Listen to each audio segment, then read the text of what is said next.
તો સમાજના સૌ પ્રિયજનો, સ્વજનો, નવી પેઢીના યુવાનો, માનવીની ભવાઈમાં રસ પડે એવી વાત તે તો હવે આ છે કે દુકાળ છે ને એક જાતનું સંકટ તો છે જ, પણ અસદનું આક્રમણ છે. માનવજાતની કસોટી કરવા માટે જાણે આ બધી વસ્તુ આવે છે. અતિવૃષ્ટિ આવે, અનાવૃષ્ટિ આવે, ગરમીનો પ્રકોપ થાય, ઠંડીનો પ્રકોપ થાય. આપણે પ્રકૃતિ સાથે છેડછાડ કરીએ આજે, અને પ્રકૃતિ કેવી રીતે આપણો બદલો લે. એ જમાનો હજુ પ્રકૃતિ સાથે છેડછાડનો ગામડામાં નહોતો, નગરોમાં આવી ગયેલો, ગામડાને શહેર ગળી ગયેલા. પણ આ દુકાળ પડે છે એનું આલેખન પન્નાલાલે બહુ સરસ કર્યું છે. આમાં તમે જુઓ, માનવીની ભવાઈમાં માલીનું પાત્ર મેં કહ્યું, એની અવગતિ બતાવી છે. હવે દુકાળમાં કાળું ગામ પાસેથી એક અનાજનો ટ્રક જવાનો છે, તો ગામના લોકોને ભેગા કરી અને કાળું કહે છે આને લૂંટો એમ, અને પછી અનાજની ગુણો લૂંટે છે માણસો. એટલે પેલો માણસ સિપાહી છે, બંદૂક મારે છે, તો કાળુનો હાથ તૂટો થઈ જાય છે એમ, થોડી શિક્ષા થાય છે ને એ બધું એમ. અને પછી કાળું આ બધી લશ્કર ઉતરી પડે છે ત્યારે કાળું કહે છે કે અરે અમે તો એવું જાણતા હતા કે આ ગોરાઓ તો કંઈનું કંઈ કરે છે એમ, આકાશમાં જાય, પાણીમાં વાટ પાડે, તો અમને તો એમ હતું કે તમે કશુંક લાવશો માણસને જીવાડે એવું, ત્યારે તમે તો ગાડીઓ ભરીને બંદૂકો જ લાવ્યા. મોતનો અહીં ક્યાં કાળ હતો ભલા માણસ.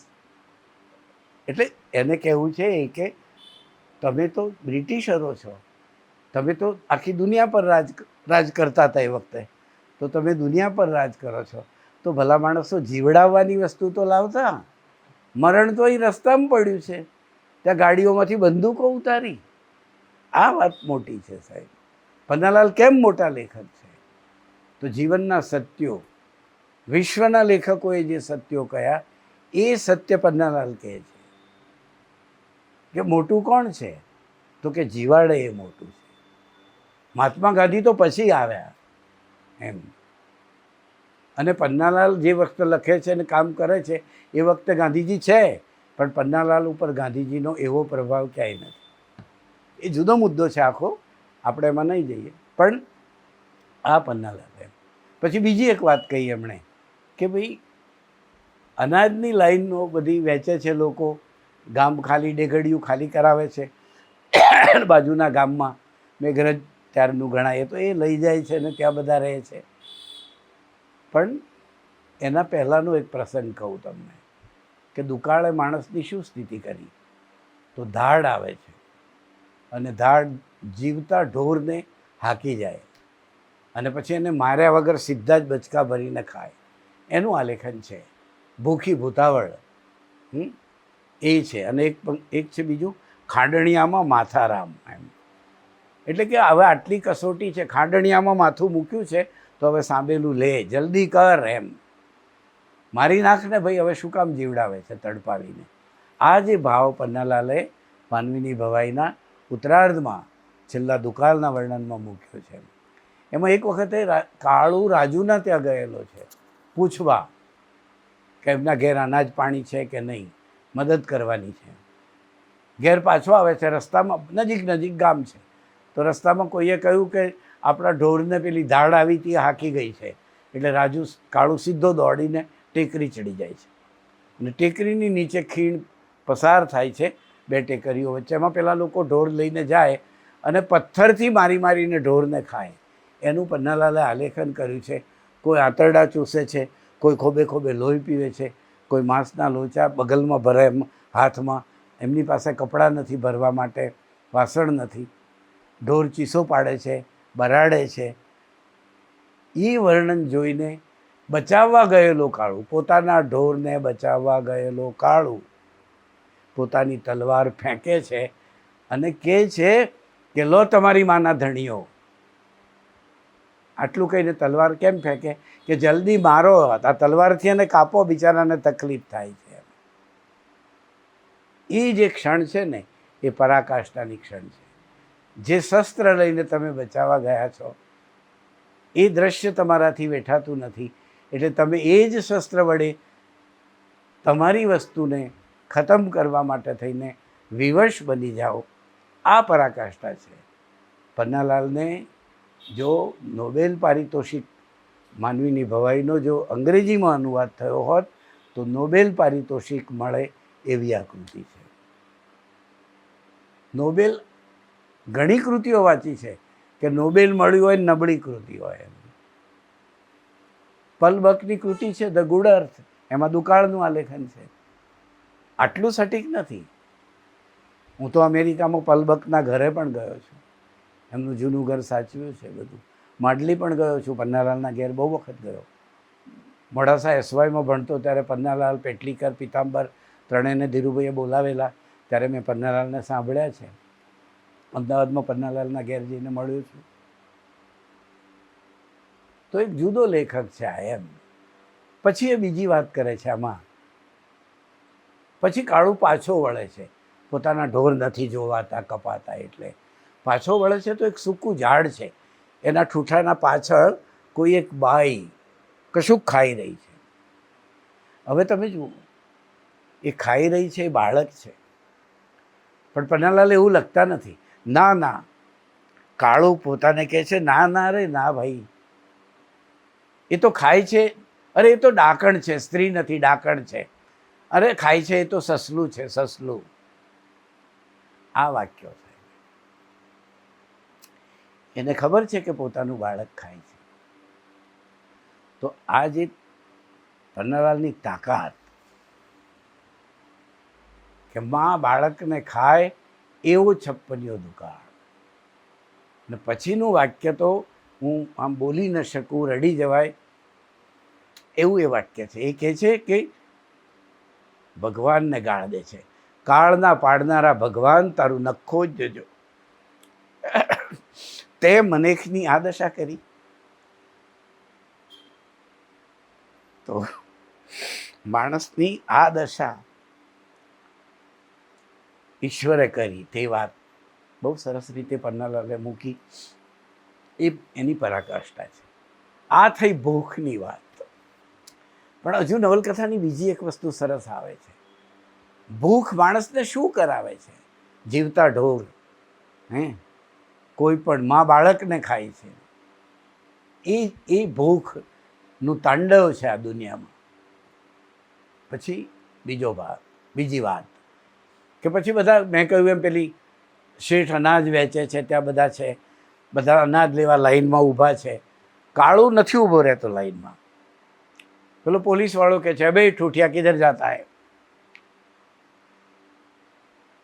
તો કાળુનો હાથ પેલો ઠૂઠો છે ને એટલે પેલો કાળુ જવાબ આપે છે કે નહીં લેવું, મારે નહીં લેવું એમ.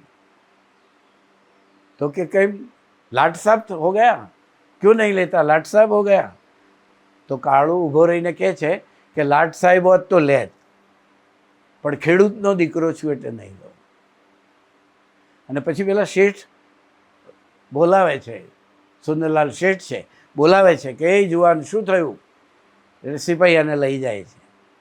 અને પછી સિપાહી લઈ જાય છે અને પછી પૂછે છે શેઠ કે શું થયું જુવાન એમ. તો કાળુ એ વખતે કહે છે યાદ રાખો તમે, કાર્લ માર્ક્સ જે કહેતા હતા, એણે તો એ વાંચ્યા નથી, પણ એ તરત શેઠને કહે છે કે આ ડાંગર પડી ને એમાં મારા ક્યારડાની, મારા રૂપાવાળા, મારા ડુંગરાવાળા ક્યારડાની ડાંગર ઓળખી બતાવું. તમે જુઓ, અમારું છે, તમે લઈ ગયા છો અને આજે અમને આપો છો. આજે દાતા થવા નીકળ્યા છો. આ શબ્દો નથી પણ કહેવાયું છે.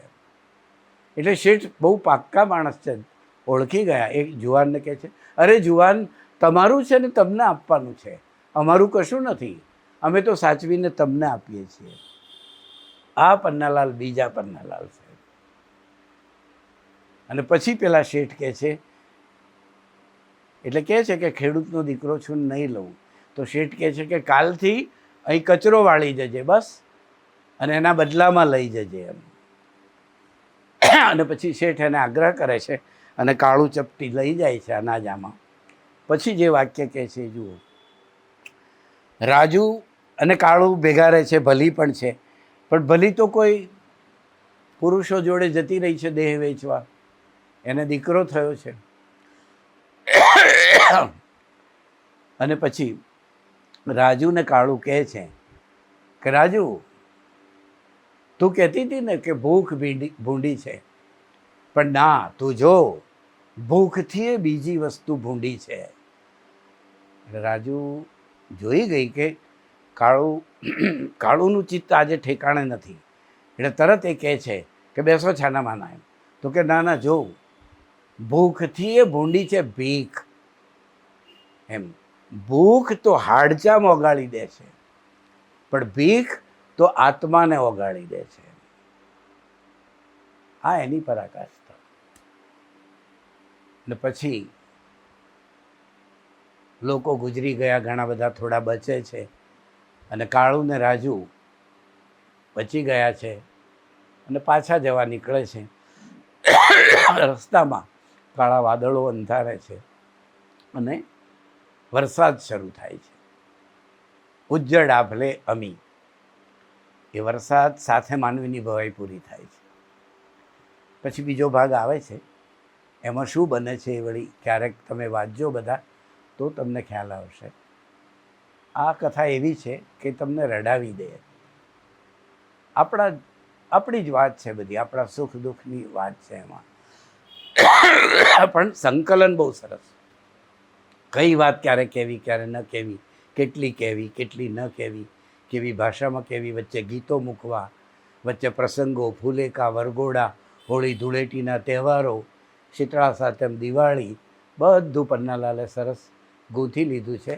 નવલકથા કંઈ એકલી વાર્તા નથી.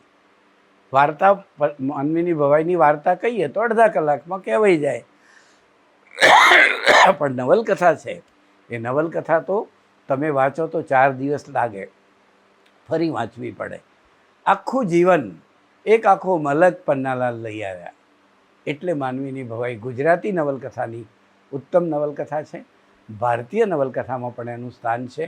અને કાળુ અને રાજુ એ ઉત્તમ પાત્રો છે, સ્ત્રી પુરુષના પ્રતિનિધિ છે, સદ માટે ઝંખતા. હા, પણ પેલી વાત એક કહેવાની રહી ગઈ કે માલીનું શું થયું. તો પેલી ધાડ પડી ને ત્યારે માલી બધું એના દીકરાની વહુઓનું ઘરેણું બાંધીને ગઈ, અને ધાડવાળા એને મારીને ડુંગરમાં ફેંકી દે છે, ઘરેણું લઈ જાય છે. તો નાનો કાળુને કહે છે કે મારી બા નથી જડતી, ચાલ શોધવા. એટલે જાય છે, બંનેને જુએ છે તો મેં માંડલીમાં જોયો છે પથ્થર, સફેદ પથ્થરોની વચ્ચે માલીનું શબ પડેલું, અને એ જુએ છે. નાનો કાળુ કહે છે જો આ પડી એમ, અને પછી એને બોલાવે છે. એકલો નથી જતો, જુએ છે, અને પછી કાળુના માથે જે નાનકડો ફાટેલો રૂમાલ છે એ માલીના નગ્ન શબને ઢાંકે છે. લેખકે લખ્યું છે, જે કાયમ કાળિયાને કાળમુખો, કાળુને કાળમુખો કહેતી હતી, એ કાળુએ જ એને કફન ઢાંક્યું. એમ તમે જુઓ કે અસદનો નાશ થાય છે, સદનો વિજય થાય છે. અને પછી નાનાને એની ચિતા સળગાવે છે ત્યારે કોઈ કહે છે કે અલ્યા એના મોઢામાં કંઈ ચાંદી સોનાનો ટુકડો તો મૂકો. ત્યારે એનો દીકરો નાનો કહે છે કે અરે, ટોપલો ભરીને ઘરેણું હતું એ તો છાતીએ વળગાડીને ત્યાં હરગમાં ગઈ, પણ હું જો મરીને હરગમાં આવું ને તો તારા ગોગળે ડાચું ના ઘાલું તો તારા પેટ પથ્થર પડ્યો તો જાણજે. પોતાની માને અભિશાપ આપે કે ત્યાં હરગમાં આવીને પણ જો તારા ગોગળે ડાચું ના ઘાલું તો તારા પેટ પથ્થર પડ્યો તો જાણજે. તો માલીનું અસદ એના દીકરામાં ઉતર્યું છે. કાળુમાં કોઈ અસદ નથી. એ તો પોતાનું એક લુગડું બચેલું છે એ આપી દે છે. તો આ જે અસદનો જે નાશ છે છેલ્લે, એ માનવીની ભવાઈ એટલા માટે ઉત્તમ કૃતિ છે કે જીવનના મૂલ્યો, આપણે ભલે સત્યની વાત કરીએ પણ પ્રેમથી મોટું કશું નથી. એમ પ્રેમ હોય ત્યાં અસત્ય જ નથી હોતું. એમ દંભ નથી હોતો, અપમાન નથી હોતું. એમ તમે જુઓ કે કાળુ કોઈ જગ્યાએ માન અપમાન, રાજુ કાળુને કોઈ જગ્યાએ માન અપમાન કશું નથી. આટલો વિરહ છે પણ પ્રેમથી ટકી રહ્યા છે. પ્રિયજન સામે જોવું જોઈએ એવું નથી એમ. તો આ જે કથા છે એવી કથા ગુજરાતીમાં બહુ ઓછો વખત આવી છે એમ.